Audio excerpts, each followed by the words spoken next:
Hello everyone, welcome to वांगशन emotion. I hope आप सब अच्छे होंगे। अच्छे नहीं हो तो हो जाओ यार। चलिए आज का पार्ट स्टार्ट करते हैं। लास्ट पार्ट में हमने देखा था कि सान के मन में कुछ तो चल रहा था। उसने लूसी को ऐसे ही हायर नहीं किया था एज अ मॉडल, उसके साथ उसने शूट भी किया था। वहाँ पे ईवो भी था। फिर वो घर आया एंड आयुआन के साथ कुछ बातें किया और आयुआन और सान दोनों घूमने के लिए निकल गए। लांस सेचन को कुछ तो समझ में आ रहा था कि सान के मन में कुछ तो है एंड वो पता भी करना चाहता है, पर वो कैसे पता लगाए। सान उसे बिल्कुल नहीं बताएगा। सुबह से उसने शाय किया और वो अंदर चला गया। इधर सान और युआन ने बहुत मस्ती किया, घूमा फिरा, आइसक्रीम खाया एंड वो लोग वापस आ गए। और आकर के डिनर वो लोग करके आए थे तो वो दोनों सो गए अपना कमरे में जा कर के। अब नेक्स्ट डे लांस सेचन के डोर पर नॉक हुआ। लांस सेचन ने अपना डोर खोला तो वहाँ पे सान खड़ा हुआ था, जो कि आज कुछ ज़्यादा ही खुश लग रहा था। लांस सेचन ने कहा, तुम इतना सुबह सुबह? सान ने कहा, हमें कहीं जाना है, चलिए। लांस सेचन ने कहा, लेकिन कहाँ? देन लांस सेचन ने सान की तरफ देखा। सान अपना सूट पहन करके बिल्कुल रेडी खड़ा था एंड वो आज बहुत अच्छे से तैयार हुआ था। इतना अच्छे से तो एक कभी भी सान तैयार नहीं हुआ। लांस सेचन भी सान को ऐसे देखकर बिल्कुल शॉक थे। उन्होंने कहा, तुम कहाँ जा रहे हो? सान ने कहा, मैं नहीं, हम जा रहे हैं। लांस सेचन ने कहा, तो क्या हम पिकनिक पे जा रहे हैं? पर ये तो सूट है, पिकनिक पे सूट नहीं पहनते। सान ने कहा, आपसे किसने कहा हम पिकनिक पे जा रहे हैं? हमें कहीं और जाना है, चलिए तो। सान ने अपनी एक आईब्रो को ऊपर उठाया एंड एक डेविल स्माइल दी। लांस सेचन को थोड़ा झटका लगा। बाबा रे, सान कुछ करने का सोच रहा है, वो अपना मन में सोच रहा था। एंड लांस सेचन अपना मन में सोच के बोल रहा था, पता नहीं अब इसके मन में क्या चल रहा है। इसकी स्माइल देख के तो लग रहा है आज कुछ बड़ा ही करने वाला है। खैर, मुझे जाना ही होगा। तो लांस सेचन ने कहा, ठीक है, वो आ रहा है, सान उसका लिविंग रूम में वेट करे। सान वहाँ से चला गया। लांस सेचन ने डोर को बंद किया एंड वो रूम में तैयार होने के लिए चला गया। मैंग्याओ अभी चाइना में नहीं है एंड वांगजी भी चाइना में नहीं है। वो दोनों ही किसी काम से अब्रॉड गया हुआ है, यूएसए, यूनाइटेड स्टेट। उनका बिजनेस से रिलेटेड कोई काम है, इसलिए वो दोनों ही चाइना में नहीं हैं। लांस सेचन रेडी होकर बाहर आया। उसने घर से निकलने से पहले एक बार अपना अंकल को चेक किया, उनको मेडिसिन खिलाया एंड देन वो लोग निकल गए। लांस सेचन को नहीं पता कि वो लोग कहाँ जा रहे हैं एंड सान ने भी उन्हें कुछ भी नहीं बताया। लांस सेचन बहुत ज़्यादा क्यूरियस है, एक्साइटेड है एंड थोड़ा बहुत डरा हुआ भी है, क्योंकि सान का ये लुक डेंजरस है, मतलब किसी न किसी की तो खैर आने वाली है। लांस सेचन को इतना तो पता है, तो वो बस थोड़ा सा टेंस्ड है एंड डरा हुआ भी है, बट वो बहुत ज़्यादा एक्साइटेड भी है कि सान आखिर करने क्या वाला है। एंड लांस सेचन को ये भी आइडिया है कि ये चीज़ ईवो से या फिर लूसी से रिलेटेड है। पक्का ये उन दोनों से रिलेटेड ही है। कुछ ही टाइम बाद लांस सेचन ने देखा कि वो वांग कॉरपोरेशन के सामने आकर के रुके हैं। लांस सेचन कन्फ्यूज्ड आइज से सान की तरफ देख रहा था एंड सान बस एक स्माइल किया हुआ था। लांस सेचन को तो अब और भी ज़्यादा एक्साइटेड एंड डरा हुआ फील हो रहा था। उसे मिक्स फीलिंग हो रहा था कि सान पता नहीं क्या करने वाला है, वो भी वांग कॉरपोरेशन में है। वो लोग गाड़ी से उतरे एंड अंदर की तरफ चला गया। अंदर आने के बाद सान एक रूम में गया जहाँ पर उन्होंने कल शूट किया था। वहीं पे वो लोग पहुँच गए। वहाँ पर उन्होंने देखा कि लूसी है एंड ईवो भी है, उनका वेट कर रहे हैं एंड उनके साथ में शाओ कॉरपोरेशन का ओनर जो कि जियांग फैमियान है, वो वहाँ पे है। वो सान के पास आए एंड अपना हाथ आगे किया हैंडशेक के लिए। सान ने भी उनसे हैंडशेक किया एंड कहा, आपसे मिलकर बहुत खुशी हुई मिस्टर शाओ। शाओ ने कहा, आपसे मिलकर भी बहुत खुशी हुई मिस्टर वी। हमें बहुत अच्छा लगा कि आपने हमारा ऑफ़र एक्सेप्ट कर लिया। लांस सेचन बस कन्फ्यूजन में सान की तरफ देख रहा था। अब ये कौन सा ऑफ़र है जो सान ने एक्सेप्ट कर लिया है, वो भी वांग कंपनी में आकर के। लांस सेचन बस चुप था, वो बस देख रहा था एंड सब कुछ जानने के लिए बहुत ज़्यादा एक्साइटेड था। दूसरी तरफ वो ईवो को देख पा रहा था, जो कि बिल्कुल भी खुश नहीं लग रहा था। उसका फेस देख के लग रहा था कि वो बहुत ज़्यादा गुस्से में है एंड वो सान से कुछ कहना चाहता है पर कुछ कह नहीं पा रहा है। लांस सेचन को अब समझ में आया कि कुछ तो है एंड उन्हें बहुत जल्दी पता भी चलने वाला है। सान ने जांग फैमिया से कहा। मिस्टर जांग, तो हमें आज का काम चालू करना चाहिए। मिस्टर जांग ने कहा, श्योर, बट आप श्योर हैं? मतलब आप इतना बड़ा कॉरपोरेशन का ओनर हैं एंड हमारे लिए इस तरह का प्रोडक्ट का ऐड करना चाहते हैं? सान ने कहा, सो व्हाट, वो यूज़ करने की चीज़ है, उसमें कोई शेम वाली बात नहीं है। End of course mister Lucy को मिस लूसी को भी इससे कोई प्रॉब्लम नहीं होगा। लूसी वहीं खड़ी थी एंड उसका चेहरा पूरा लाल हो रखा था। उसे बहुत ज़्यादा शाय फील हो रहा था। वो नीचे की तरफ देख रही थी, फ्लोर को। सान ने लूसी की तरफ देखा और कहा, मिस लूसी, क्या आपको इस ऐड से कोई प्रॉब्लम है? लूसी ने कहा, नहीं सर, मुझे कोई प्रॉब्लम नहीं है। लूसी बिल्कुल ही मामूली आवाज़ से बोल रही थी, बट वो आवाज़ सबको सुनाई दे रहा था। एंड ईवो एकदम एक टकी ही लूसी को देख रहा था। उसका मन में था कि वो लूसी को अभी के अभी यहाँ से खींच के ले जाए और 2 चांटे खींच के मारे। पता नहीं क्यों बट ईवो का ऐसा मन कर रहा था। सान एक रूम में गया जो मेकअप रूम है उसके लिए वहाँ पे, एंड लूसी अलग रूम में गया। उन दोनों का मेकअप हुआ एंड वो लोग बाहर आ गए। लांसेट ने देखा कि सान ने एक अलग ही तरह का कपड़ा पहना हुआ है जो कि वो कभी पहनता नहीं, बहुत ही थिन कपड़े हैं।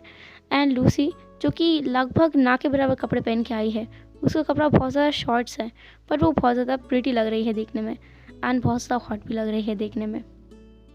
लांसेट को अब कुछ तो समझ आ रहा था कि ये कोई ऐसी चीज़ का ही ऐड है।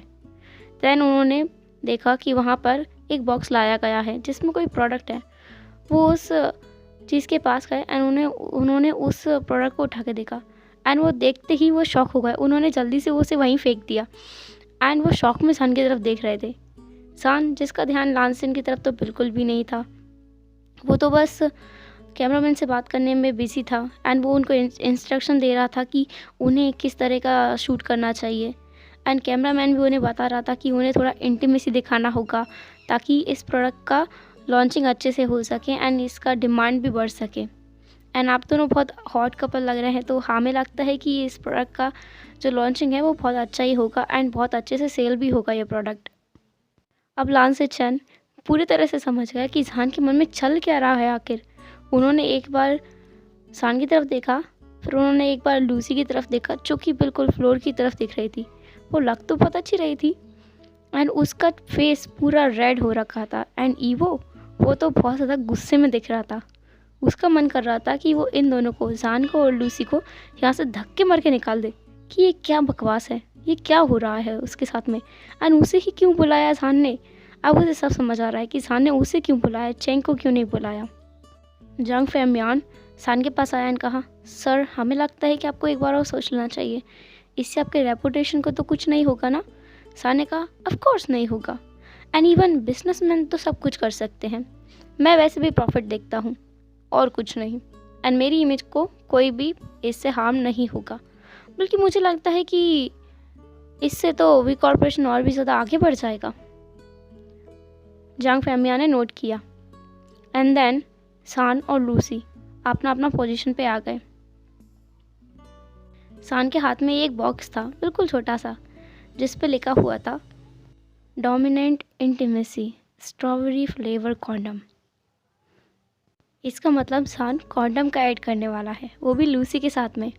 एंड ईवो का तो पारा हाई है और लांसेट को तो कुछ समझ ही नहीं आ रहा है कि वो ये क्या देख रहा है।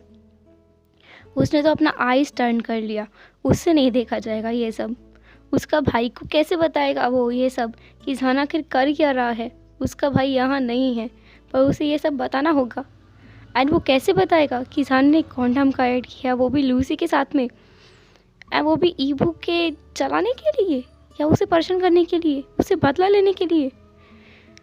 लांसेट का तो सर घूम रहा था ये सब सोच कर ही।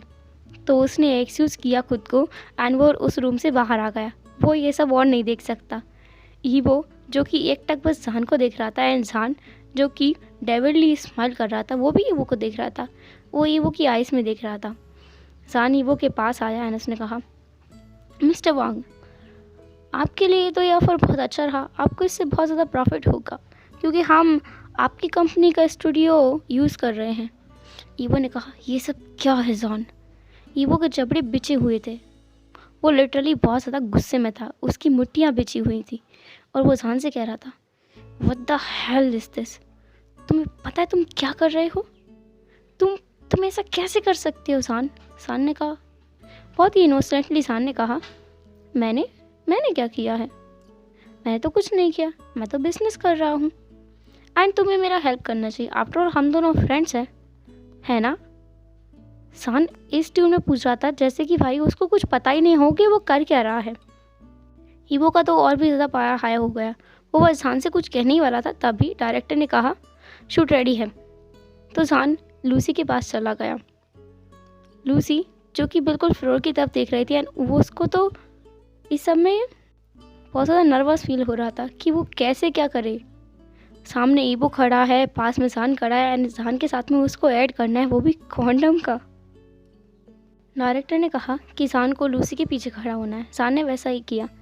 दैन डायरेक्टर ने कहा कि उसे पीछे से लूसी को हग करना है। जान ने वैसा ही किया एंड जान ने अपना सर को लूसी का नेक पे रख भी लिया। लूसी का एक्सप्रेशंस बिल्कुल रियल था। वो रियली बहुत ज़्यादा शाय फील कर रही थी। उसका चीक्स बिल्कुल रेड था। डायरेक्टर ने कहा, मिस लूसी फोकस कीजिए, आपको शाय फील करने की ज़रूरत नहीं है, ये सिर्फ एक ऐड है। आपको आपका रियल फीलिंग्स बाहर लाना होगा, शाय फील करना नहीं है। जस्ट ऐसे कि आप सच में इस इंटीमेसी को एंजॉय कर रहे हो, ऐसा फील कीजिए। बेचारा ईवो जो कि इस सबसे बहुत ज़्यादा इरिटेटेड फील कर रहा था, उसे अब तो इस डायरेक्टर पे भी बहुत ज़्यादा गुस्सा आ रहा था। उसका मन कर रहा था वो कहीं से एक बैट लेके आए और इस डायरेक्टर का सर फोड़ दे, ताकि ये कभी भी डायरेक्टर ऐसा कुछ सोच भी ना पाए। सान को किसी और के साथ वो देख ही नहीं सकता।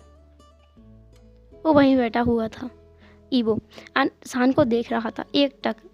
वो बस सान को गेस दे रहा था, डेथ ग्लेयर दे रहा था कि सान ये सब रोक दे, अभी क्या अभी रोके, नहीं तो ईवो कुछ ऐसा कर देगा जिसके बारे में सान ने सोचा भी ना हो। डायरेक्टर की बात सुन करके लूसी ने खुद को थोड़ा कंट्रोल किया। उसने एक डीप ब्रेथ लिया एंड डायरेक्टर ने जैसा कहा था उसने वैसा करने का कोशिश किया। शूट ऐसा ही जा रहा था। डायरेक्टर उन्हें इंस्ट्रक्शंस दे रहा था एंड लूसी और सान एक एक पोस्ट दे रहे थे एंड ये सब अब ईवो के लिए अनटॉलरेबल था। वो अपना चेयर से खड़ा हुआ। डायरेक्टर का भी ध्यान ईवो की तरफ गया, क्योंकि जैसे ईवो खड़ा हुआ था उसने चेयर को धक्का दे दिया था, जिससे चेयर पीछे की तरफ गिरा एंड बहुत जोर से नॉइस हुआ। सबका ध्यान, ईवो का आइस बिल्कुल ही रेड हो गया था। उसे बहुत गुस्सा आ रहा था। उसके जबड़े बिछे हुए थे, मुट्ठियाँ कसी हुई थी। वो एकदम से किसी को कुछ भी समझ नहीं आया, उसने इतनी जल्दी चेयर को फेंका। वो खड़ा हुआ और जान के पास आया। उसने जान का हाथ पकड़ा और उसे रूम से बाहर ले गया। लूसी भी उन दोनों को एकटक देख रही थी। उसे भी कुछ समझ नहीं आया कि आखिर ये क्या हुआ एकदम से। जब सबको समझ में आया तब उन्हें पता चला कि मिस्टर वांग मिस्टर वी को यहाँ से खींचकर बाहर ले गए हैं। और जांग फैमैन जो कि वहीं खड़े थे, वो बिल्कुल ही हैरान हो गए थे कि ये सब क्या है। अगर उन्हें ऐसे करना था तो शूट। बेचारा सब लोग वहाँ शॉक में खड़ा था एंड ईवो जान को खींचते हुए ले जा रहा था। जान भी एकदम शॉक में था। उसने उम्मीद नहीं किया था कि ईवो कुछ ऐसा भी करेगा। ईवो उसे अपना कैबिन में लेके आया और उसे बिल्कुल अपना जो कैबिन का सोफा है उस पर एकदम से पटक दिया। जान ने कहा, हे तुम ऐसा नहीं कर सकते, ये सब क्या है? वो मेरा काम है, ईवो ने कहा, ये कोई काम नहीं होता जान, एंड मुझे अच्छे से पता है तुम क्या करने की कोशिश कर रहे हो। ये सब का कोई फ़ायदा नहीं है, ठीक है? जान ने कहा, ओह रियली, तो मैं क्या करने की कोशिश कर रहा हूँ, मिस्टर वांग? ईवो ने कहा, मुझे उस नाम से मत बुलाओ जान, तुम्हें पता है मुझे ये पसंद नहीं है। जान ने कहा, मिस्टर वांग, हमारे बीच में ऐसा कोई रिलेशन नहीं है जिससे मैं आपको मिस्टर वांग की जगह कुछ और बुलाऊं। एंड हम लोग बहुत डिस्टेंस में हैं, आपको डिस्टेंस मेंटेन करना चाहिए। आप ऐसे भी किसी को टच नहीं कर सकते उसके परमिशन के बिना। ये सुनकर तो ईवो का पारा और भी हाई हो गया। वो जान के पास गया एंड उससे के आर्म्स को जोर से पकड़ा और कहा, मैं हूँ, मेरे पास वो राइट है, ठीक है? और आइंदा ऐसी कोई हरकत की ना, I swear I don't know मैं क्या करूँगा। तुम सोच नहीं सकते, मैं तुम्हारा वैसा हाल कर दूंगा। सान ने लगभग हंसते हुए कहा, अच्छा तो तुम मुझे धमकी दे रहे हो? क्या बात है, मिस्टर वांग को धमकी देना भी आता है? वो भी चाइना का बेस्ट बिजनेसमैन। वी सान को धमकी दे रहे हो? सोच लो मिस्टर वांग, तुम्हारा हाल भी कुछ अच्छा नहीं होगा। हेलो एवरीवन, तो कैसा लगा आज का पार्ट आपको? जैसा भी लगा हो मुझे कमेंट बॉक्स में ज़रूर बताना। And I am really sorry, आज का पार्ट थोड़ा छोटा है। एक्चुअली मुझे थोड़ा काम है यार, समझा करो। एंड फिर मिलेंगे नेक्स्ट पार्ट में, तब तक के लिए टेक केयर, बाय बाय, अपना ख्याल रखना।